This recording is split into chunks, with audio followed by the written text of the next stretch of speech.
yesterday. The media went totally nuts over a guy named Sam Nunberg. So who is Sam Nunberg? So I had a conversation one time with Sam Nunberg. It was shortly after Sam Nunberg had been fired by the Trump campaign, and he called me up for some reason. I can't remember what it was. And he was, to say it mildly, a kooky fellow. Who exactly is Sam Nunberg? Well, the Washington Post says Nunberg was an early member of Trump's political team when the mogul's potential candidacy was seen mostly as a stunt. In 2014, as Trump continued a long-running flirtation with higher office, Nunberg was at his side.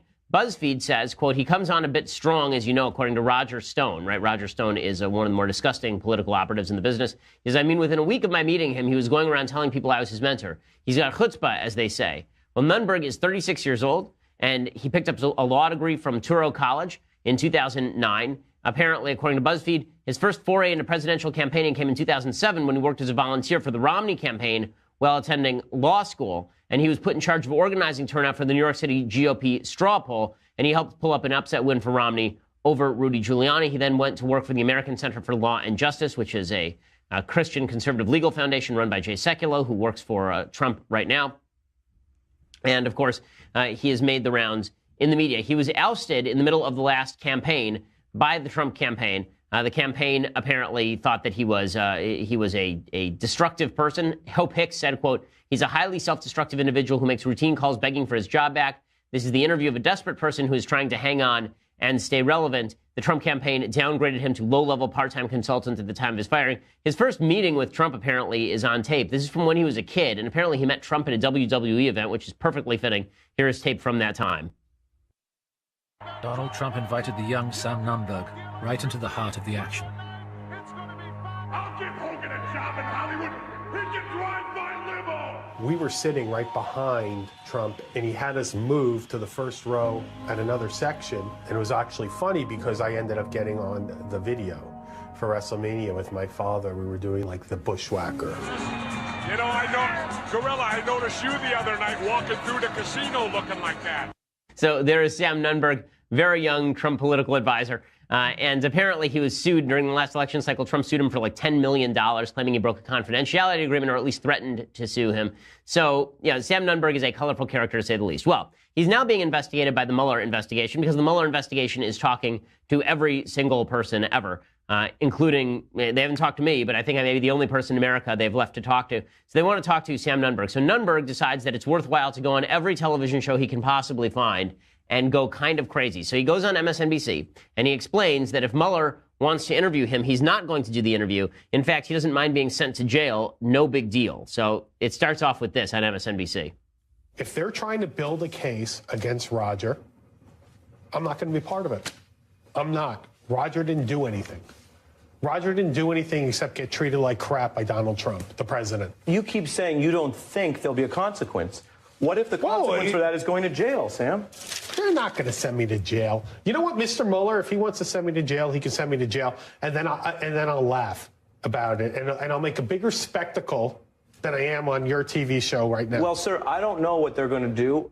Okay, there was a woman named Susan McDougal who, during the Obama administration, refused to testify, and she ended up going to jail. So this would not be the first time that somebody has refused to testify or talk to the FBI, and they've ended up in jail. And then it gets even worse. So Nunberg apparently was on CNN with Jake Tapper, and he actually starts asking Jake Tapper whether he should cooperate with Mueller. So he's just going crazy live on TV. He called into every major television show. He called into New York City 1 yesterday. Here he is with Jake Tapper, and look at the incredulity on Tapper's face.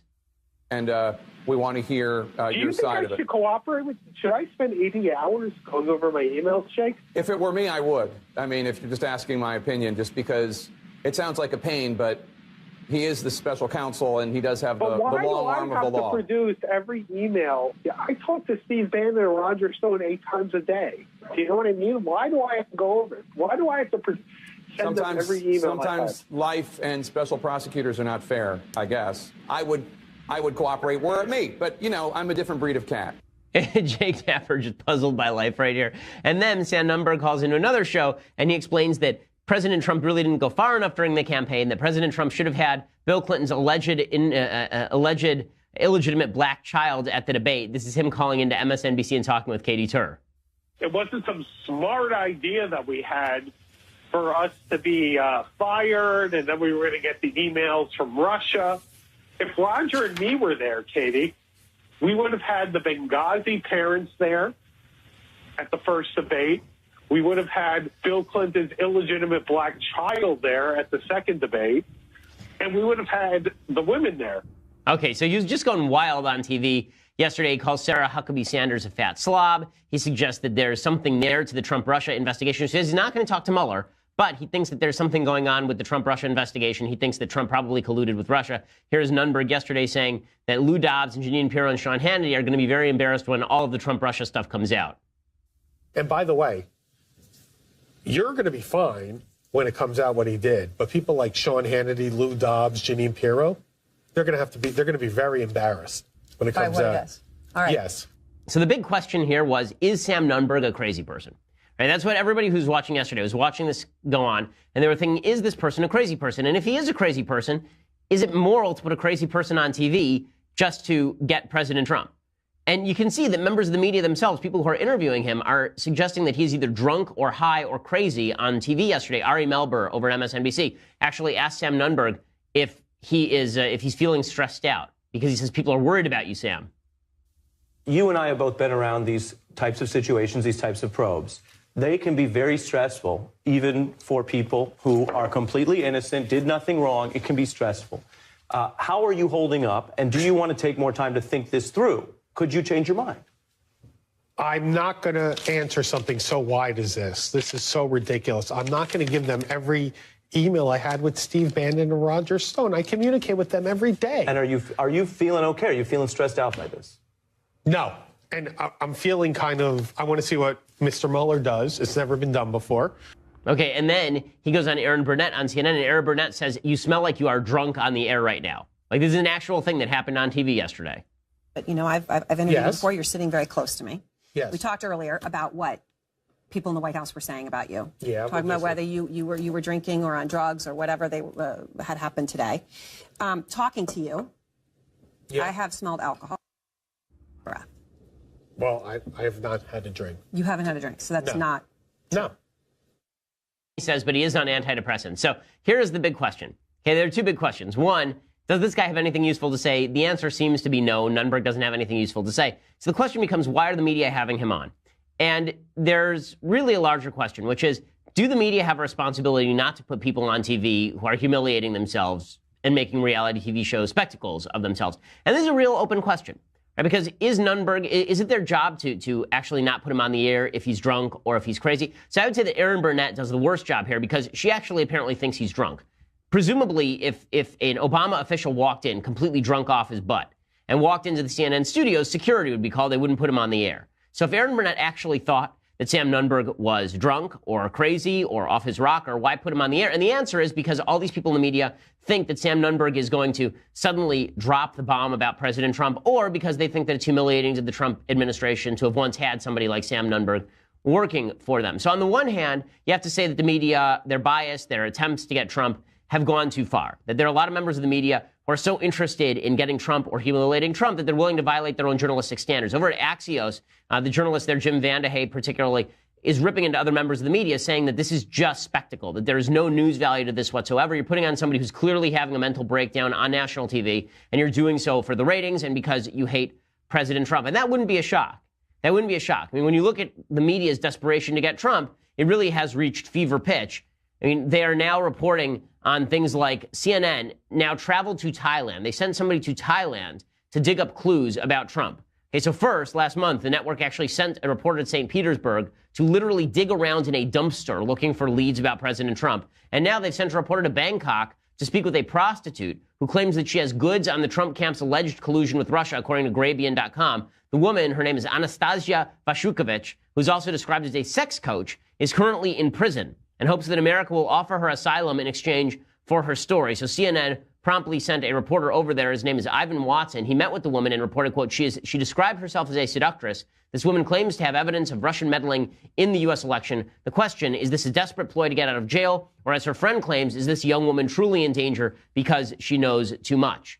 Right, so CNN has hyped everything that is possible to hype about Trump and Russia, obviously.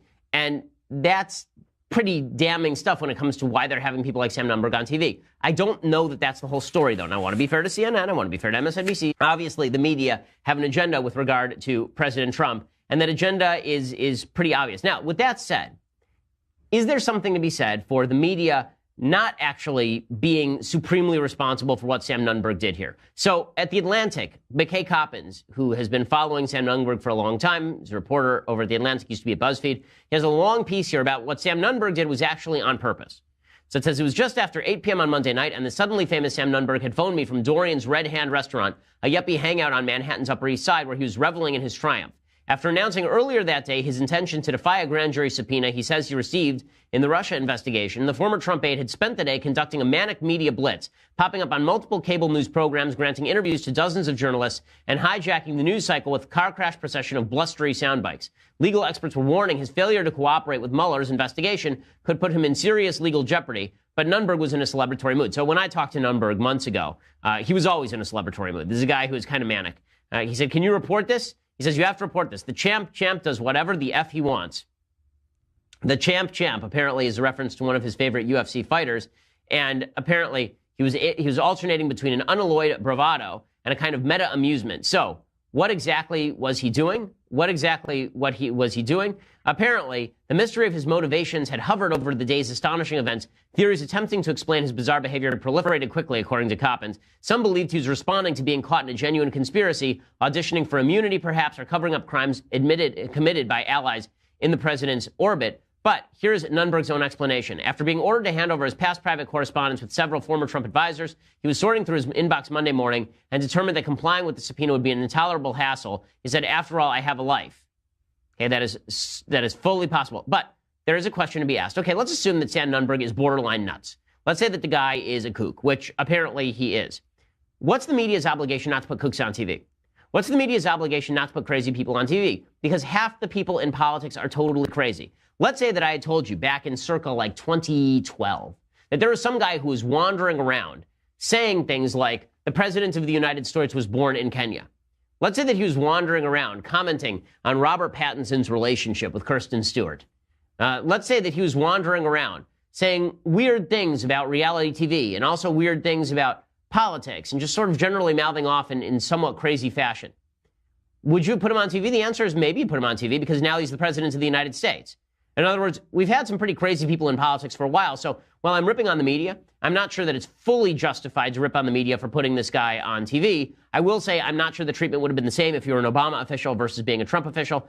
I also think that there's a difference between people like Jake Tapper or even Ari Melber putting him on TV and people like Aaron Burnett. If Aaron Burnett actually thought that he was drunk, if Aaron Burnett actually thought that that Sam Nunberg was a loose cannon off his rocker, then that is irresponsible journalism. But it does raise the question of what kind of journalistic ethics the media have been using recently, and the answer is not very good. You have a lot of partisan hacks on both sides of the aisle who are either willing to cover for the president or willing to slander the president with anything that they can get their hands on. And if they think that Sam Nunberg is going to come out of the woodwork and ramble on incessantly about crazy things, they will put him on the air just for the sake of putting him on the air, which is not a good look.